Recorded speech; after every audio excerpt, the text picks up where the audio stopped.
I'm 17 now, but this happened when I was 13 years old. My mom couldn't pay for the household on her own since my parents divorced. So she rented one room, and I used to share a room with my mom. I had one older brother, and he was staying with his dad. And that night, I had to sleep around 9 p.m. because I had school the next day. I shared a bed with my mom. She slept on the other side while I slept close to the wall. For most of the nights, I always fell asleep pretty fast and well, but sometimes I had dreams or nightmares since I was little.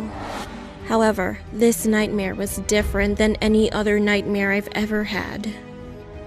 I was walking in a room, and I saw an older man standing near the closet. I tried to speak, but when I opened my mouth, nothing came out. I had no choice, so I walked to him.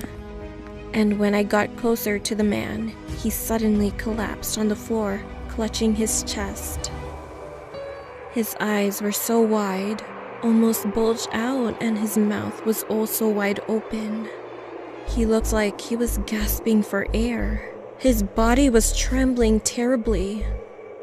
I couldn't get much closer to him anymore because I was too scared to see it. His skin color became paler and paler, like his warm color was being sucked away. I only froze and felt my own heartbeat faster than ever before. I felt like my chest was about to burst open in any second.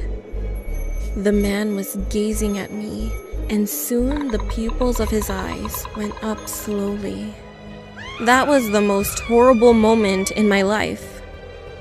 Then suddenly, I could let my voice out, and when I got up by myself, I saw my mom's worrying face looking at me. I could only let out a sob. I thought everything was fine. Nothing could be more serious than this. But I freaked out when my mom finished the conversation that she had on the phone.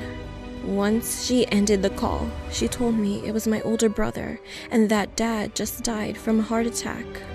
I couldn't believe what my mom was saying. I immediately told my mom about my nightmare. She only stared at me in pure shock, and we both didn't say anything while we hugged each other. That day, the only thing I could do was pray for him to rest in peace.